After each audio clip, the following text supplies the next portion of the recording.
अब हम partnership deed के बारे में जान लेते हैं, जिससे कि आपको जो भी डाउट होगा वो सब यहाँ पे क्लियर हो जाएगा। पार्टनरशिप डीड होती क्या है? सबसे एक मैंने बताया था, पार्टनर्स के बीच में एग्रीमेंट होना जरूरी होता है। एग्रीमेंट मैंने बताया था दो टाइप से हो सकता है, ओरल भी हो सकता है या फिर रिटर्न में हो सकता है। ओरल जो एग्रीमेंट होगा, ओरल मतलब बोल के, भाई चलो आज से हम दोनों पार्टनर हैं, इतनी कैपिटल मैं लगा रहा हूँ, इतनी कैपिटल तू लगा, इतना इतना हम प्रॉफिट बांट लेंगे। लेकिन जो रिटर्न में एग्रीमेंट होता है, रिटर्न में एग्रीमेंट होता है कि जिसमें वो सारी चीजें लिखी होती है कि ये पार्टनर इतनी कैपिटल लगा रहा है, ये पार्टनर इतनी कैपिटल लगा रहा है, ये इतना प्रॉफिट लेगा, ये वाला पार्टनर इतना प्रॉफिट लेगा। उस रिटर्न एग्रीमेंट को बोलते हैं हम पार्टनरशिप डीड। उस रिटर्न एग्रीमेंट को हम क्या बोलते हैं? Partnership deed. पार्टनरशिप डीड अगर आपके पास होगी किसी भी पार्टनरशिप फर्म में, तो वहां पर जो भी डिस्प्यूट अगर कोई उत्पन्न होता है तो उसको आसानी से खत्म किया जा सकता है। लेकिन अगर पार्टनरशिप डीड नहीं है तो कोई भी डिस्प्यूट अगर पार्टनरशिप फर्म में होता है तो उसको खत्म करना बहुत ज्यादा मुश्किल हो जाता है। पार्टनरशिप डीड के अंदर सारी चीजें मेंशन होती है, कौन कौन आपके पार्टनर है, उनके रेसिडेंस के एड्रेस लिखे होते हैं, बिजनेस कहाँ पे स्टार्ट कर रहे हो, बिजनेस की स्टार्टिंग डेट क्या है, आपकी इंटरेस्ट ऑन कैपिटल कितना मिलेगा आपको, हर पार्टनर ने कितनी कैपिटल लगाई है, इंटरेस्ट ऑन ड्रॉइंग कितना मिलेगा, प्रॉफिट आपको कितना मिलेगा, जो बैंक ऑपरेशन है वो किस पार्टनर द्वारा किया जाएगा, नए पार्टनर को एडमिट करने के लिए क्या क्या आपको रिस्पॉन्सिबिलिटी निभानी पड़ेगी, और अगर किसी पार्टनर्स की किसी वजह से डेथ हो जाती है तो पार्टनरशिप आगे चलेगी या नहीं चलेगी, वो सारी की सारी चीजें किस में लिखी होती है? पार्टनरशिप डीड में लिखी होती है। इसलिए क्या होता है, कोई भी डिस्प्यूट अगर उत्पन्न होता है तो उसको किसके द्वारा खत्म किया जा सकता है? पार्टनरशिप डीड के द्वारा खत्म किया जा सकता है।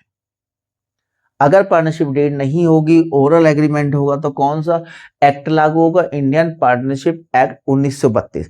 उसके अनुसार क्या होता है, खाली क्या होता है वहां पे, प्रॉफिट सबको बराबर बराबर मिलेगा और इंटरेस्ट ऑन लोन पार्टनर को 6% मिलेगा। उस पे क्या होगा, इंटरेस्ट ऑन पार्टनर्स को कितना मिलेगा? 6% और प्रॉफिट इक्वली। उसके अलावा कुछ भी चीज वहां पे नहीं मिलने वाली। इंटरेस्ट ऑन कैपिटल नहीं मिलेगा आपको, इंटरेस्ट ऑन ड्रॉइंग नहीं मिलेगी, सैलरी कमीशन कुछ नहीं मिलेगा, खाली प्रॉफिट बराबर मिलेगा आपको। और क्या होगा, इंटरेस्ट ऑन लोन मिलेगा, वो भी 6%। अब मैं इंडियन पार्टनरशिप एक्ट और पार्टनरशिप डीड इन दोनों को एक एक एग्जाम्पल के द्वारा आपको समझाता हूं, जिससे कि आपको ये चीजें और ज्यादा अच्छी क्लियर हो जाएगी। अब एक क्वेश्चन द्वारा हम इंडियन पार्टनरशिप एक्ट 1932 और पार्टनरशिप डीड को समझ लेते हैं। जैसे कि क्वेश्चन दिया हुआ है, A B and C are partners in a firm, they do not have partnership deed.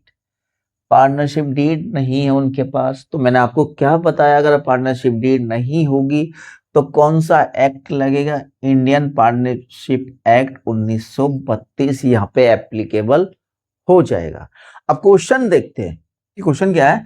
पहला है, A wants the interest on capital should be allowed to the two partners but B and C do not agree.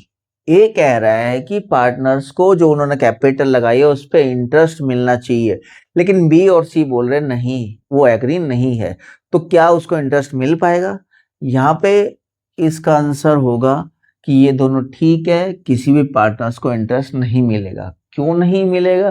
क्योंकि उनके पास partnership deed नहीं है। अगर partnership deed नहीं है तो Indian partnership act, Indian partnership act 1932 applicable हो जाता है, जिसमें इंटरेस्ट ऑन कैपिटल नहीं दिया जाता किसी भी पार्टनर्स को। सेकंड है, B wants that the partner should be allowed salary. B चाहता है कि पार्टनर्स को सैलरी मिले, बट ए और सी कह रहे हैं कि नहीं, ऐसा नहीं है। तो क्या पार्टनर्स को सैलरी मिलेगी? तो यहां पे भी इसका जवाब होगा नहीं मिलेगी। क्यों नहीं मिलेगी? क्योंकि इनके पास रिटर्न एग्रीमेंट नहीं है।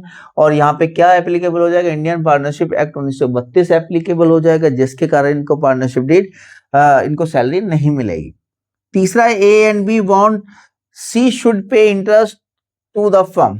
इंटरेस्ट टू द फर्म यानी कि जो फर्म से सी ने लोन लिया हुआ है, ए और बी चाहते हैं कि जो सी ने फर्म से लोन लिया है उस पर वो इंटरेस्ट पे करे, वो उस पे क्या करे? इंटरेस्ट पे करे।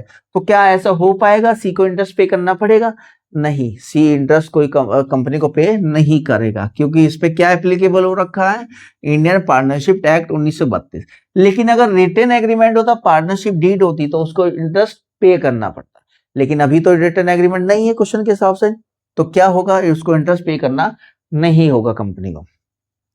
फोर्थ है, A and B having contributed larger amount. A और बी ने ज्यादा अमाउंट लगा रखा है कैपिटल का, और वो चाहते हैं कि जो प्रॉफिट शेयरिंग रेशियो है वो उनकी कैपिटल की रेशियो हो। वो क्या चाहते हैं कि जो उनकी प्रॉफिट शेयरिंग रेशियो हो वो कौन सी रेशियो में, कैपिटल की रेशियो में हो। तो क्या ऐसा हो सकता है? नहीं, ऐसा नहीं होगा, क्योंकि क्या लगा हुआ है, इंडियन पार्टनरशिप एक्ट 1932 लगाया हुआ है। तो इसके हिसाब से क्या होता है, प्रॉफिट कैसे बटेगा इनका, इक्वली प्रॉफिट यहाँ पे डिस्ट्रीब्यूट होगा। अगर पार्टनरशिप डीड नहीं होती है तो इंडियन पार्टनरशिप एक्ट 1932 लगता है। 1932 में क्या होता है, सभी पार्टनर्स को बराबर बराबर यहाँ पे प्रॉफिट मिलता है। तो इसके द्वारा जो भी डिमांड की गई इसको भी क्या नहीं माना जाएगा। तो आज की वीडियो में यही, अगली वीडियो में हम इसी चैप्टर को आगे बढ़ाते हुए स्टार्ट करेंगे।